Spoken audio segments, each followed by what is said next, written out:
Hello friends, Radhe Radhe, हर हर महादेव। मैं मीनाक्षी एक बार फिर से आपके सामने अपने अगले वीडियो के साथ प्रेजेंट हो रही हूँ।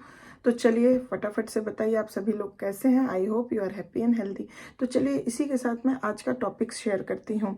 जैसा कि पिछले कुछ वीडियो से हम एडल्टहुड पीरियड के बारे में, जिसमें अर्ली एडल्टहुड पीरियड के बारे में हम बहुत सारी जानकारियाँ ले रहे हैं, करेक्टरिस्टिक्स के बारे में हम कई सीरीज बातें कर चुके हैं। आज भी हम अर्ली एडल्टहुड के वन ऑफ द करेक्टरिस्टिक्स पे ही इस सेशन में फोकस डालेंगे, जो कि अपने आप में एक बहुत इम्पोर्टेंस रखता है। तो चलिए मैं बताती हूँ किस करेक्टरिस्टिक्स के बारे में हम आज यहाँ बात करेंगे अर्ली एडल्टहुड के, कि early adulthood is the time of adjustment to new life styles. तो अर्ली एडल्टहुड को वो भी समय बोला जाता है जहाँ हर इंडिविजुअल को, यंग एडल्ट्स को न्यू लाइफ स्टाइल्स के साथ एडजस्टमेंट्स करने पड़ सकते हैं। कैसे करते हैं, किस प्रकार से करते हैं, कैसे एडजस्टमेंट्स करने पड़ते हैं, ये सभी चीज़ों की जानकारी इस सेशन में आपको मिलने वाली है। तो I request you to please be remain in the session till then to get the whole information. One thing more, if you haven't subscribed my channel, please subscribe it to get these kind of wonderful videos later on also, and the series of this you can get very easily by getting the notification. So please subscribe it. So let us begin with the session. Early adulthood is the time of adjustment to new life styles. जब हम इसकी बात करते हैं early adulthood के characteristics को समझने के लिए, विशेषता को समझने के लिए, तो हम ये देखते हैं कि while life styles in the American culture have been in a state of flux since the turn of the present century, at no period in the lifespan is this more true than in early adulthood. तो अगर हम lifestyle American culture की अगर हम बात करें तो it has been in a state of flux. हम देख सकते हैं कि वो एक फ्लक्स स्टेट में है since the turn of the present century. At no period in the lifetime span में ऐसा कोई भी समय नहीं रहा है जो कि इस चीज़ को, अर्ली एडल्टहुड जो है वो पूरी तरह से ट्रूली तरीके से इस चीज़ को दर्शाता है। And in no area of early adult life are new lifestyle more prevalent than in the areas of marriage and parenthood. और कोई भी ऐसा एरिया नहीं है अर्ली एडल्ट लाइफ का जहाँ पे न्यू लाइफ स्टाइल्स एकदम मोर प्रिवलेंट देखने को ना मिले। मतलब अर्ली एडल्टहुड के हर एक एरिया में हमको न्यू लाइफ स्टाइल को बहुत प्रिवेंटली देखने का मौका मिलता है, whether it can be the area of marriage और area of the parenthood. Instead of the traditional courtship of the past, many young adults regard pre marital sex as an accepted part of the courtship pattern. तो जैसा कि पहले क्या था कि young adult जो हैं अपने जब न्यू वैल्यूज़ को चेंज किए थे, तो वहाँ पे वो जो एडोलेसेंस स्टेज में पीयर कल्चर था प्री मैरिटल सेक्स का, उस चीज़ को वो डिनाई करते थे और एक कोर्टशिप और मैरिज पे ज़्यादा फोकस करते थे। बट यहाँ पे हम देख सकते हैं, अगर न्यू लाइफ स्टाइल्स को देखने में हम देख सकते हैं कि वो प्री मैरिटल सेक्स को भी एक्सेप्ट कर रहे हैं और उसको एक कोर्टशिप पैटर्न के रूप में ले रहे हैं, कि it is one of the part of the courtship pattern. Similarly use of contraceptives and resort to abortion when contraception fails are so widespread among young adults. Same उसी प्रकार से यूज़ ऑफ कंट्रासेप्टिव्स, कंट्रासेप्शन का use करना, कंट्रासेप्टिव्स का use करना और abortion करा लेना इफ़ कंट्रासेप्शन फेल्स, ये सब बहुत ही वाइड स्प्रेड हो रहा है among the young adults, specially those who are in colleges और ट्रेनिंग स्कूल्स। खास करके उन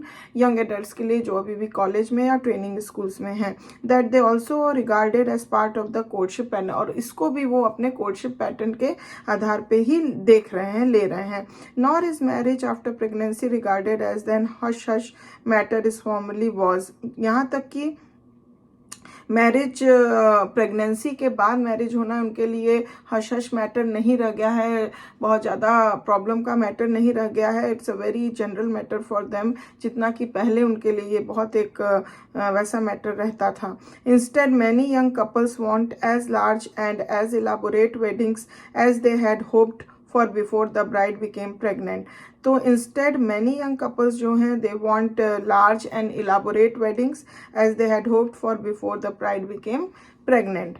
Of the many adjustments young adults must make to new lifestyles, the most common are adjustments to egalitarian rather than traditional sex roles.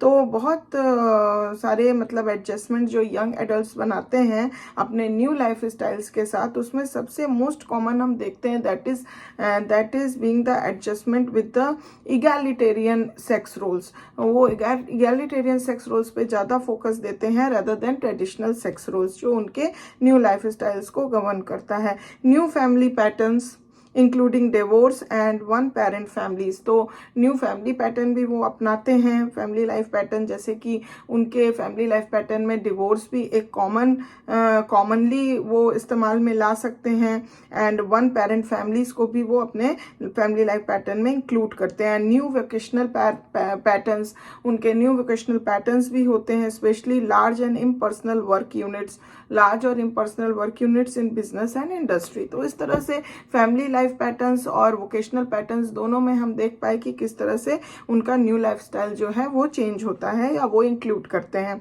While it is always hard to adjust to new patterns of life, ये बहुत ही कहीं कहीं पे बहुत hard होता है, हमेशा देखा गया it's very hard to adjust with the new patterns of life. The adjustments young adults must make today are specially difficult. तो इस वजह से जो यंग एडल्ट्स जो हैं वो एडजस्टमेंट्स कर रहे हैं वो स्पेशली वेरी डिफिकल्ट बन जाता है, because what preparation they received in childhood and adolescence was usually unrelated to or unsuited to the new lifestyles। क्योंकि ये इसलिए और भी डिफिकल्ट हो जाता है कि चाइल्डहुड और एडोलेसेंस में जो प्रिपरेशन उनको मिली थी that is very very unrelated and unsuited with the new life styles in the early adulthood. वो कहीं से भी सूटेड नहीं हो रही है, कहीं से भी रिलेटेड नहीं है, दैट्स वाई ये उनके लिए और भी ज़्यादा डिफ़िकल्ट हो जाता है। फॉर एग्जाम्पल अगर हम देखें, preparation for marriage received at home और in school was very different from the needed for cohabitation.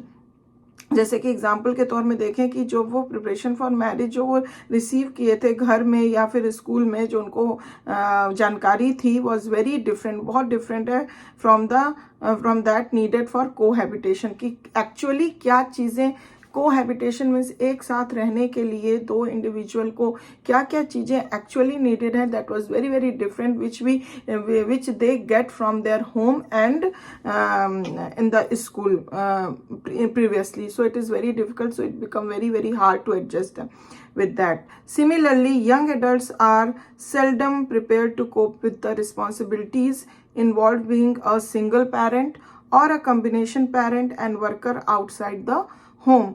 तो इसी सेम तरीके से यंग एडल्ट जो है सेल्डम प्रिपेयर्ड होते हैं उस चीज़ों को भी कोप अप करने के लिए कि वो कैसे एज अ सिंगल पेरेंट अगर उनको बनना पड़ा तो वो कैसे रिस्पॉन्सिबिलिटीज के साथ कोप अप करेंगे, या फिर कॉम्बिनेशन पेरेंट में भी रहे तो कैसे कोप अप करेंगे, या इवन वर्कर हो outside the home. Being a parent they work from outside the home, how to adjust, how to being the, कैसे उन दोनों में सामंजस्य बैठाएंगे, एडजस्टमेंट बैठाएंगे और उस प्रॉब्लम्स उस चैलेंज से कैसे कोप अप करेंगे। तो ये भी कभी कभी उनके लिए एक सेल्डम एक डिफिकल्टी लेके आ जाती है और प्रॉब्लम्स उनको फेस करनी पड़ती है। तो इस तरह से हम देख पाए इस पूरे सेशन में कि कैसे कैसे अर्ली एडल्टहुड में न्यू लाइफ पैटर्न्स जो है वो अडॉप्ट करते हैं और उसमें पहले के कुछ बनाए हुए वैल्यूज़ और पैटर्न्स को किस प्रकार से उस आधार पे, आज के आधार पे वो चेंज करते हैं, फिर किस तरह से उनको चैलेंजेस मिलते हैं, डिफिकल्टीज मिलती हैं, कैसे वो कोप अप करते हैं, सभी जानकारियाँ हमने इस सेशन में ली। तो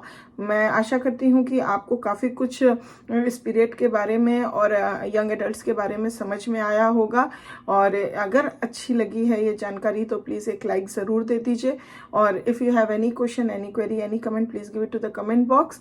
और thank you very much for watching this video till the end. If you didn't subscribe my channel till yet, please subscribe it to get this kind of wonderful videos later on also very easily.